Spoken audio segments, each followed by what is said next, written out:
Wygant, action. Well, Mr. Schepisi, even if I didn't know you were Australian, I would know by your shirt. The wearing of the roux. It's wonderful. I also know that you did the movie Barbarossa, and you are looking at a card-carrying Willie Nelson fan. You know, as a Texan, I have to. That's part of our being a Texan. Is you got to love Willie Nelson. So I guess by comparing Barbarossa with Iceman, Barbarossa would be a piece of cake, huh? Well, not so much, because the temperature that we worked in on Barbarossa, you know, was at least 115 degrees most days, so it wasn't that easy. It's very hard to survive in that. And the place we worked was almost as remote as the place we worked on Iceman. And interestingly enough, the symptoms of both extremes in weather are very similar. You get dehydrated. If you have too much exposure to it, your skin peels, etc. The similarities are quite amazing. Beyond that, what were some of the real difficulties and hardships of doing the location shooting for Iceman? I think the terrain that we were working on and the extreme cold, and we tried to minimize that by picking a time of the year you know, when we get the effects that we needed, but lost some of the winds, lost some of the fogs in one area, which is very important because you can get whited in and lost for 2 days, and got slightly warmer temperatures. On the Hudson Bay, we worked mostly in minus 20 degrees Celsius. The worst day was minus 42. And then on the Cambrian ice fields on the Alaskan border in British Columbia, we worked at around minus 5, minus 10, but there we had greater difficulty because there was fresh snow all the time, so you were sinking in up to your waist and you were in much more moist conditions, and that affects you more in terms of cold.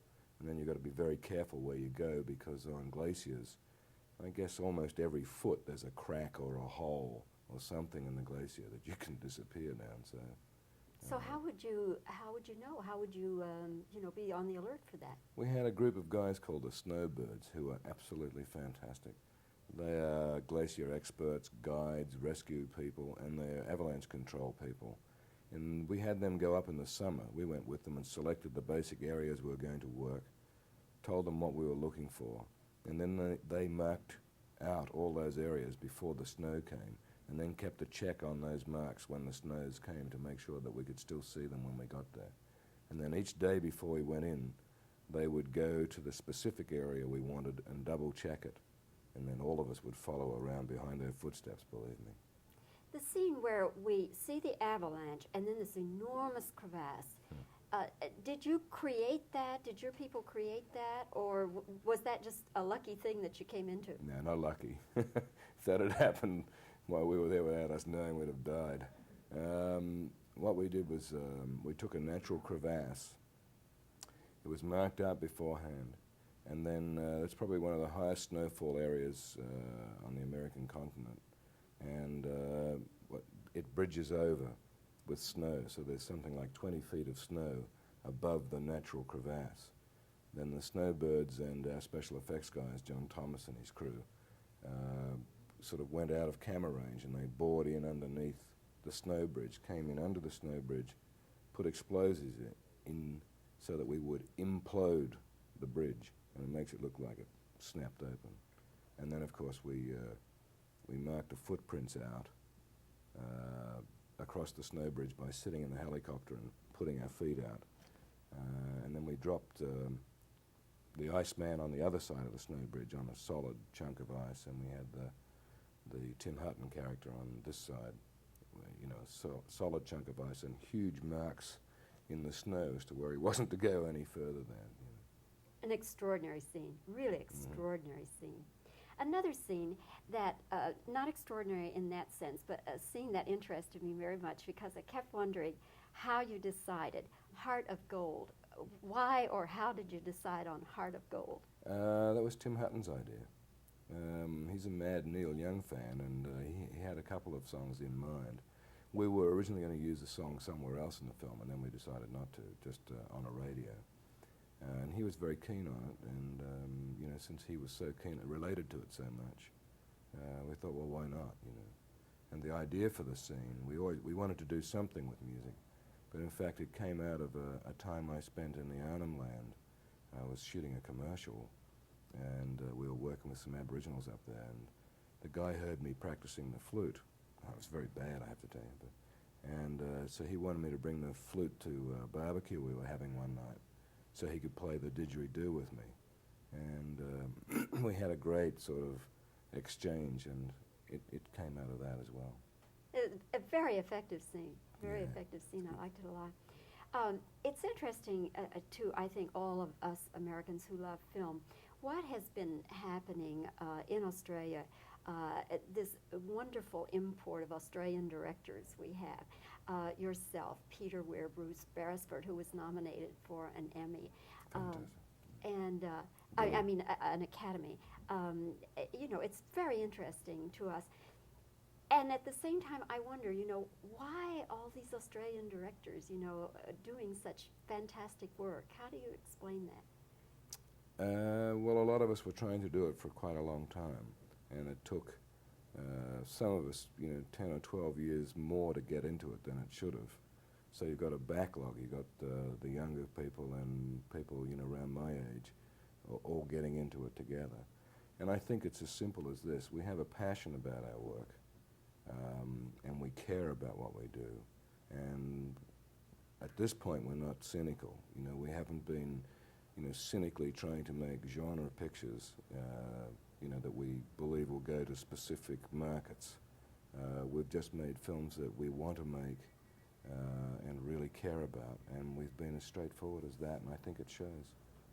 This also, I think another reason is that you people can squeeze more film and more action out of the dollar than just about anybody, any group of filmmakers I know, and that's got to be part of it too, isn't it? Yes, I think that's because of our upbringing. We didn't have any money, so we had to be inventive. Most of us came through all of the areas of filmmaking, so by having knowledge of that, we know how to cut corners. And, you know, if you raise your own money, or even more, if you put your own money into it, you're pretty careful about how you use it. And anyway, I think, you know, I think that by budgets and things like that can become parameters that force you to be inventive and more creative about what you're doing than just having an excess. What did Iceman cost? 11 million. Lot of movie up there for 11 million. Well, Mr. Schepisi, thank you very much for allowing us to talk with you today, and your film is very impressive, and I hope it does really well for you. Thanks a lot. I appreciate it. Thank you. Thank you. Say hello to Australia for me. Okay.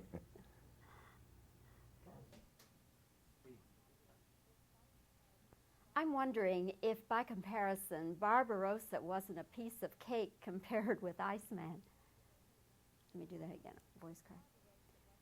I wonder if Barbarossa wasn't a piece of cake compared with doing Iceman. What were some of the physical difficulties you had doing Iceman on location?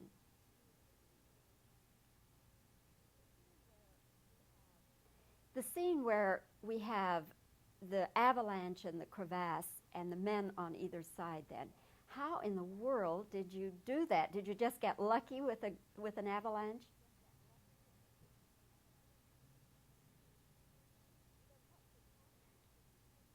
Then what precautions could you take so that you wouldn't lose somebody?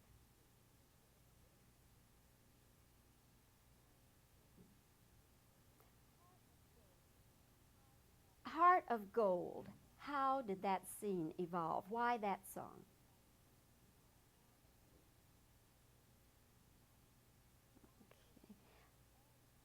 Why do we have all this wonderful influx of Australian directors now working in product?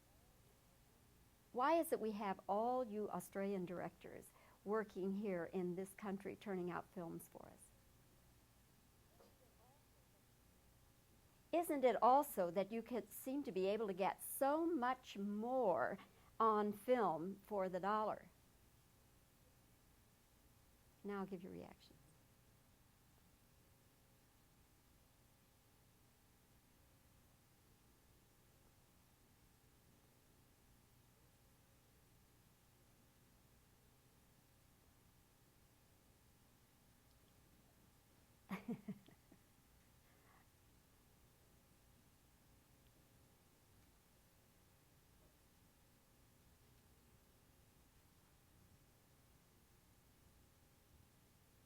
That should do.